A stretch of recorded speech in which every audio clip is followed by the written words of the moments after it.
Have a little spin.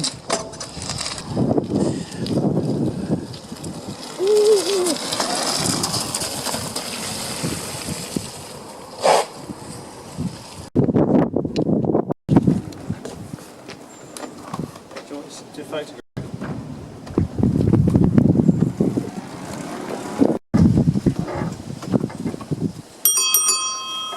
Great Dutch bell. So yeah, play around with the Yeah, I'll have a little keys. play with that. Oh yeah, it gives you a little... Yeah, so it tells you what ratio you're in. You're in tours, so that'll be adequate. That's all right. Okay, I'll take it round the block.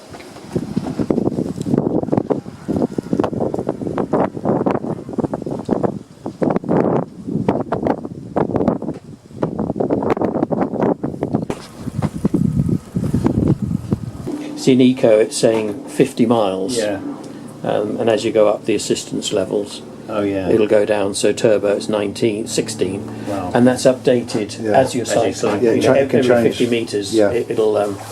So if you went along on the flat under your own power, that would go up, and then you struggle to go up Sure, a yeah. steep hill, it'll go down. Yeah. But in theory, you shouldn't run out of charge, because if you're 18 miles from home, you just Ease off a bit. yeah. Once you've got used to the bike, you'll know roughly how far you can go on the Yeah. charge, and Yeah. you just adjust your cycling accordingly. But as you say, you can always take a spare battery, even if it's not a 500 watt hour. Yeah. That hardtail there, it's a couple of years old, but it's only got a 300 battery, which again is Yeah. for someone who just likes the idea of riding a mountain style bike. Yeah. I think that's probably, like you say, they're the ones you're going to get more interest in selling, aren't you? Or is it... Well, I think someone who's going to do serious off-road biking wouldn't buy that. No. But someone who wants a man's bike, Yeah. just to go to work, then they go for something like that. What age group are buying the MTBs then? The race and trail? It's getting younger all the time. We did a weekend at Cannock Chase with our local sort of Birmingham dealer, and we had people from early 20s all the way through to 60-year-olds. And are guys doing jumps and stuff on Yeah, these? they're doing That's what you're... That's Yeah. what you're paying the money for, and the suspension and the brakes and tyres the guy and did wheels. it with brought a whole load of spare parts. He said we're bound to get damage and breakages, Yeah. and nothing happened. Really, woman-specific mountain bike now.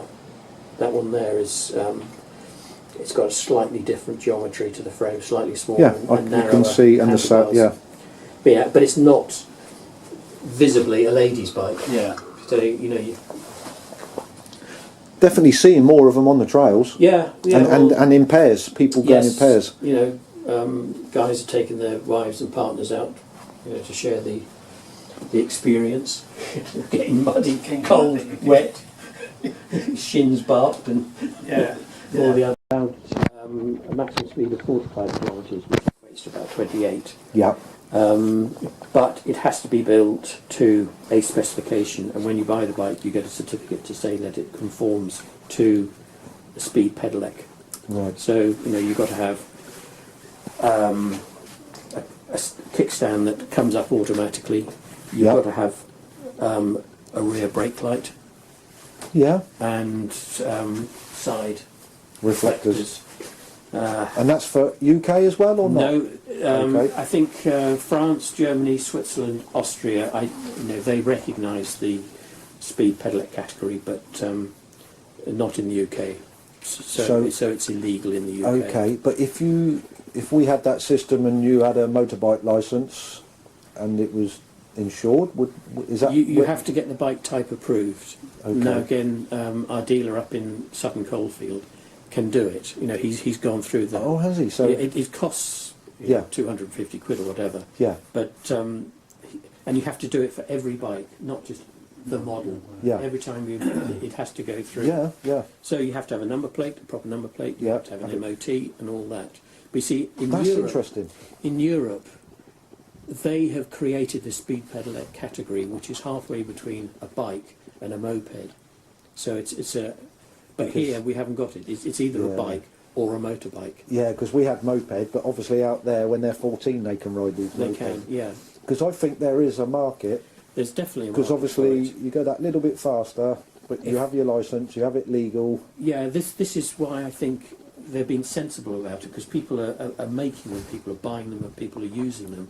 So you might as well make them legal, but with conditions. Yeah. Now you have to wear a helmet, you have to have insurance, which is Makes logical. sense.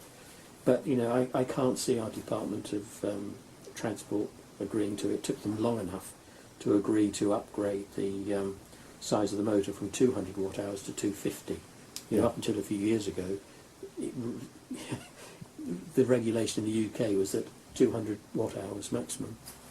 Yeah. 200 watt rather. Yeah. But how about if one that's off-road only? Again, it's So competition racing. it's a grey area, because in fact it's almost more dangerous to be hurtling down a trail Yeah, at high speed, you know, where people are walking their dogs and things like that.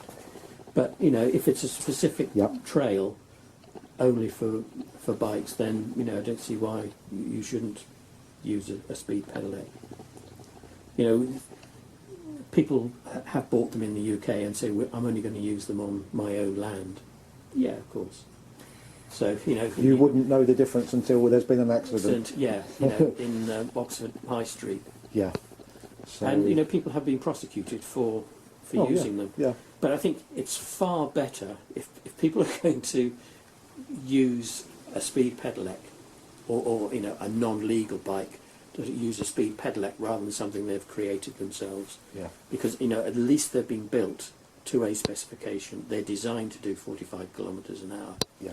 Whereas if you've just got a 1,000 watt motor, stuck it in your Halfords bike, Yes. Yeah. and you're hurtling along. Well, that's our concern as mechanics. Yes, yeah. You know, that's our concern. You wouldn't do that. Yeah. But no, because we want to promote more people actually cycling, and Yes. whether it's electric or normal. But obviously, Yeah. electric is going to get a lot more people on the road Yes. or on the trails. Yeah.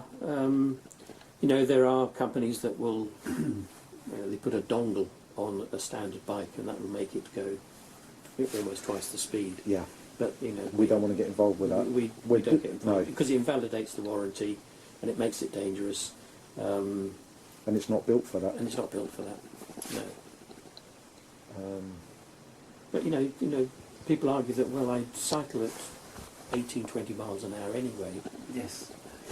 So you know, but you got the American system is the best. It's 20 miles an hour.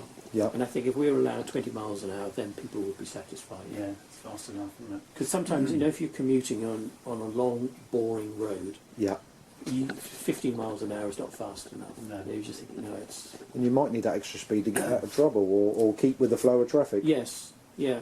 And do you think if people was riding electric bikes at 20 mile an hour in London, it would be acceptable?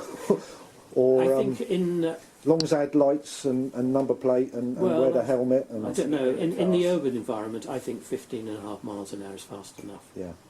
Do you Because think that's you don't know when people are going to open car doors or Yeah. step out. Wander out in front of you with their phones. Yeah. obviously you got the weight of the motor and the battery, which has got to affect the handling, stopping power I don't know. not, Probably not. compared to someone on a normal bike going faster.